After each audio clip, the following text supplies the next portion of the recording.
blockbuster visit used to be part of everyone's weekend routine until Redbox, Netflix, and internet streaming came along. Blockbuster had around Blockbuster Video used to operate more than 9,000 stores across the country. But that number was down South of Miami to way out in Honolulu. But just next week, one of the stores is going to be the last one to open.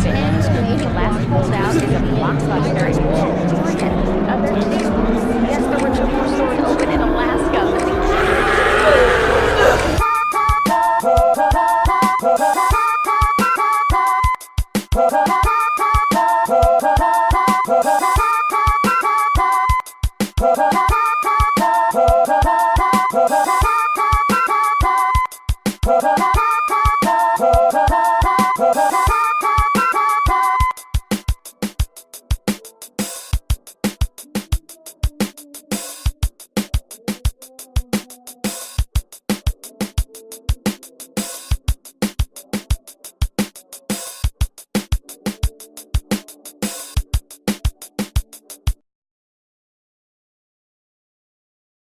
Hello.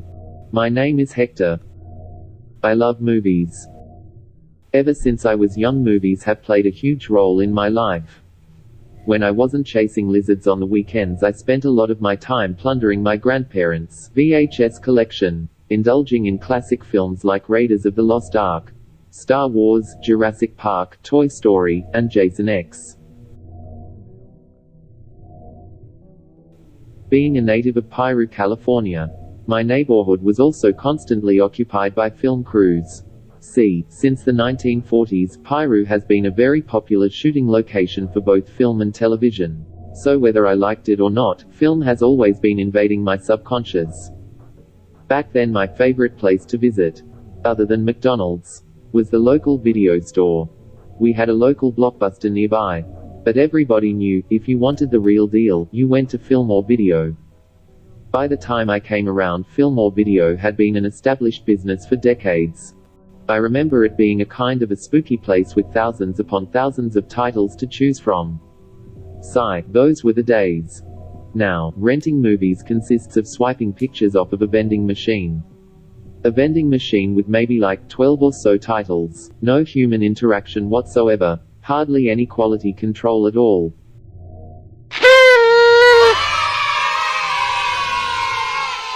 Alright, class. Raise your hand if you have a Netflix subscription. Wow. That's a lot of hands. Tell me, how often do you find yourself going through title after title, with nothing to watch? Searching through category after category, before giving up and binging The Office for the 40th time? Yeah. Thought so. The future looks grim for film fanatics.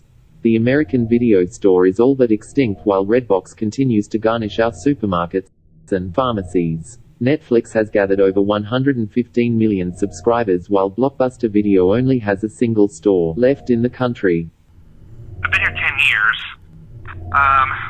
Not much has changed. Ours, other than not having VHS tapes anymore, we have, obviously I didn't work here when we had VHS tapes, but our store is pretty much exactly like you would see a Blockbuster if it was 1998. It's a different thing, so, I don't really have much thoughts on, we can't compete with what they do because we don't do that. We don't have a streaming service, and we don't do the nightly rental. We don't have any intentions on closing the store. Yeah. If people keep coming through the door, we'll keep them unlocked. Okay, bye. It seems as if all hope is lost. Did streaming kill the video store?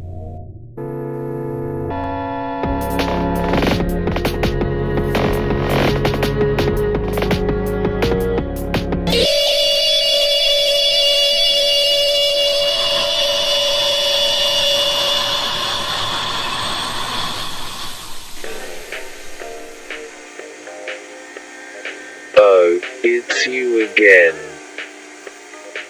It's been quite a long time since our last visit. As you can see, I probably look worse for wear. Ever since I caved into signing up for a Netflix subscription, I haven't had anything to watch for weeks. God forbid they have a decent film available. I think I might be only days away from death. Before I succumb to the void, I'd like to relive the days when I was a boy. I'd like to step foot in a video store one more time. To my huge surprise, there is still an independent video store near my vicinity. This is Tammy Goddard. She's the proud owner of the last independently owned video store in the county. For over 20 years she's had a front row seat to the constantly evolving home video market. After witnessing the birth and death of Blockbuster Video, the rise of Netflix and Redbox, and the extinction of the American video store, she still soldiers on. Despite Netflix invading millions of homes by the hour, and Redbox dotting the maps, there still is hope. People like Tammy are keeping the dream alive. Don't worry, this is almost over. By now you may be asking yourself, why is a filthy millennial like myself so obsessed with an era that I barely had any time to experience? Well, all of these memories are still very fresh in my head. The last time I visited film or video was before I graduated high school. I had an inkling feeling that this was the last time I would set foot in there. So I bought some dusty VHS tapes and said my goodbyes. Now, film or video is long gone. Gone but not forgotten. With an endless amount of streaming services, one wonders if this overabundance of choices will start to alienate consumers. Maybe then we can return to a simpler time, when renting a movie was special. Oh no, I think it's time. My time is coming. I think this the end, class. Until we meet again in the next life, thank you for watching. Remember to support your local video store.